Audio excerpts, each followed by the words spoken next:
Every Aussie shopping centre had one, tucked between the food court and the post office, with bright red signs, messy aisles, and more plastic than a kid's birthday party. You never planned to walk in, but something about it pulled you. Maybe it was the giant bins full of $2 trinkets. Maybe it was the off-brand gadgets stacked next to Halloween masks and wrapping paper. Or maybe it was the unexplainable thrill of finding something random for next to nothing. This was Crazy Clark's, the Wild West of discount retail. Crazy Clark's was the ultimate destination for bargains, odd finds, and all those things you never planned to buy but somehow ended up in your basket. It might not have been polished or pretty, but it had loyal customers and held a solid place in Australian retail before quietly fading out of the picture. It all started in the late 80s. Australia was still recovering from an economic downturn, and households across the country were tightening their belts. Crazy Clark's arrived at a time when most retailers were focused on looking polished and pushing carefully planned seasonal promotions. While department stores were busy dressing up their aisles, Crazy Clark's took the opposite approach. It was loud, cluttered, and completely unfiltered, packing its shelves with dirt cheap products and giving off the kind of energy that said, "Get in, get stuff, get out." The approach caught on quickly, and the business expanded fast by leaning into one simple truth. People love a bargain. Whether you were shopping for cleaning supplies, toys for the kids, party decorations, or novelty items you didn't know you needed until you saw them, Crazy Clark's had it all, and usually for less than you'd pay anywhere else. The stores looked like someone had emptied a warehouse into a retail unit and left everything exactly where it landed. And that chaos was part of the brand. The name Crazy Clark's came straight from the people behind it. Peter Clark and his brother were the driving force behind the chain in its early days, and their name stuck. It felt personal, familiar, and unmistakably local, like the kind of store you'd expect to see on the corner next to a bakery and a servo. The crazy part wasn't just for show either. The stores had a kind of organized chaos that made them stand out. It was the sort of place where you'd find beach balls next to batteries and school supplies stacked beside Christmas tinsel in the middle of July. The name fit perfectly, and that mix of unpredictability and no-nonsense value gave the brand a charm people genuinely connected with. By the late 90s and early 2000s, Crazy Clark's had gone from discount upstart to retail staple. With over 150 stores across the country, it became a familiar sight in shopping centres from Brisbane to Bunbury. For a lot of people, Crazy Clark's became part of everyday life. Parents would bring their kids along to grab school supplies on the cheap, teenagers went hunting for costumes or joke gifts, and plenty of shoppers stopped by for no real reason other than having a $10 note and some time to spare. It also nailed seasonal shopping. Around Christmas, the place turned into a tinsel-covered jungle. Around Halloween, it was skeletons, masks, and glow sticks as far as the eye could see. Sure, the quality was hit or miss, but that didn't matter. Crazy Clark's was about quantity, novelty, and most importantly, price. While the stores kept pulling in customers, the business side was far less stable. Crazy Clark's was owned by Discount Superstores Group, better known as DSG, which also controlled Sam's Warehouse. Together, they made up a retail empire built entirely on bulk sales, razor-thin margins, and the kind of stock that fell off the back of a container ship. But DSG wasn't keeping up with the times.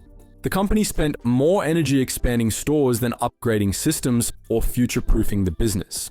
They didn't invest in online sales, didn't modernize operations, and didn't seriously compete with the major players starting to reshape Aussie retail.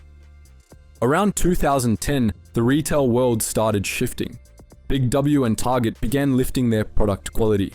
Kmart completely reinvented itself, turning into a go-to spot for affordable homewares that looked modern, clean, and surprisingly well-designed. Suddenly, being cheap wasn't enough. You also had to be clever about it. As online shopping took off, everything started to shift. Sites like Catch, eBay, and eventually Amazon made it easier than ever to find cheap products without leaving the house. Meanwhile, Crazy Clark's was still operating like it was 2003. The stores hadn't seen any real updates in years. Shelves collected dust, lights buzzed and flickered overhead, and the product selection felt as random as ever. While other retailers were modernizing their layouts, improving the shopping experience, and keeping up with customer expectations, Crazy Clark's stayed exactly where it was. What once came across as quirky and nostalgic eventually just felt outdated. Customers who once found the chaos charming began to see it as sloppy. The experience became frustrating rather than fun. And as foot traffic dropped, so did the company's financial stability. By 2012, DSG was in serious trouble as they entered administration. In an attempt to stay afloat, they started shutting down underperforming stores, cutting costs, and trying to restructure the business. But by that point, the damage had already been done. Customers slowly drifted away, drawn to newer, better organized alternatives. Even when foot traffic picked up during peak periods, it wasn't enough to cover the cracks. The stores had lost their edge, and the company no longer had the resources to bounce back. In July 2014, the inevitable was made official. All remaining Crazy Clark's and Sam's Warehouse stores would close their doors for good. Liquidation sales rolled out across the country, drawing crowds looking for one final bargain. Shelves emptied quickly, staff were laid off, and within just a few months, the brand was completely wiped from the retail map. For a lot of Australians, Crazy Clark's was a place where you could afford to say yes. Yes to toys, to weird gadgets, to $5 sunglasses you'd lose by the weekend. It became part of the national retail DNA, and when it vanished, something about suburban shopping felt a little emptier. There's something unique about a store that didn't try to be anything it wasn't. Crazy Clark's was cluttered, noisy, and unapologetically cheap. It didn't sell a lifestyle, it sold random stuff in bulk. And honestly, that was enough.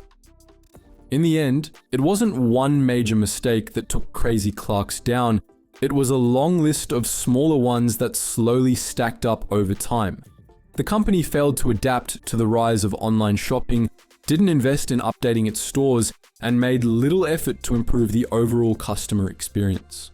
As shopper expectations evolved and competitors stepped up their game, Crazy Clark stayed exactly where it was. Financial instability and poor long-term planning only made things worse. The brand was always operating on the edge, and eventually that caught up with it. For a while, loyalty and nostalgia kept people walking through the doors, but in retail, that only gets you so far. Sooner or later, even the most familiar names get left behind if they stop moving forward. Crazy Clark's was never meant to be timeless. It existed for cheap finds, impulse buys, and last-minute errands. But somewhere along the way, it became part of everyday Aussie life. It didn't get a send-off or a second chance. One day it was there, and the next it wasn't, leaving behind empty shelves and a generation that still remembers the chaos, the clutter, and that feeling of walking out with something you didn't know you needed. It was loud, messy, and completely unpretentious. And that's exactly why people loved it. What do you remember most about Crazy Clark's? Was it the weird product finds, the prices, or just the chaos of it all? Let us know your stories in the comments. We'd love to hear them. And if you enjoyed this story, give us a thumbs up, hit subscribe, and don't forget to ring that bell so you never miss out on more deep dives like this. Thank you guys so much for watching, and as always, stay curious.